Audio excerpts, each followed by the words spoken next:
এমন কিছু জিনিস যেগুলো দেখলে প্রাণীদের খুব রাগ ওঠে। তো নাম্বার 1, যদি তুমি কচ্ছপকে কালো জুতা দেখাও তাহলে সে এমনভাবে অ্যাটাক করা শুরু করবে যেন তুমি তার আগের জন্মের শত্রু ছিলে। আসলে কচ্ছপ অন্য কোনো জুতা দেখলে কিছুই করবে না, কিন্তু যদি কালো রঙের কোনো কিছু দেখে তাহলে সে ওই জিনিসের উপর কচ্ছপের গতিতে অ্যাটাক করবে।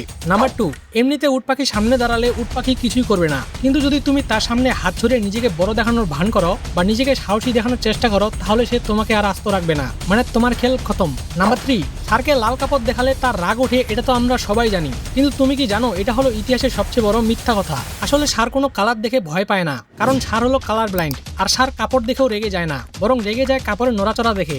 মানে তুমি যদি তার সামনে ভিন্ন ভিন্ন কালারে কাপড় নাড়াও তাহলে সে তোমার দিকে তেড়ে আসবে। নাম্বার 4, যদি তুমি ক্যাঙ্গারুর সামনে দাঁড়াও তাহলে সে ততক্ষণ তোমার কিছুই করবে না যতক্ষণ না সে তোমার ছায়া দেখতে পায়, কারণ একবার তোমার ছায়া দেখতে পেলে সে তোমার অস্তিত্ব রাখবে না, কারণ সে নিজের ছায়া নিজেই সহ্য করতে পারে না, তোমার ছায়া কি সহ্য করবে। নাম্বার 5, অক্টোপাস নীল কিছু দেখলে সে নিজের রাগ কন্ট্রোল করে রাখতে পারে না, কারণ গভীর সমুদ্রে এমন কিছু অক্টোপাস থাকে যারা নীল রঙের সংকেত ব্যবহার করে শিকার করে, তাই অন্য কোনো অক্টোপাস নীল রং দেখলেই আক্রমণ করে। মানে তাদের কাছে নীল রং মানেই হয় মরো না হয় মারো। আর তোমার কি দেখলে রাগ ওঠে সেটা কমেন্ট করে অবশ্যই বলিও।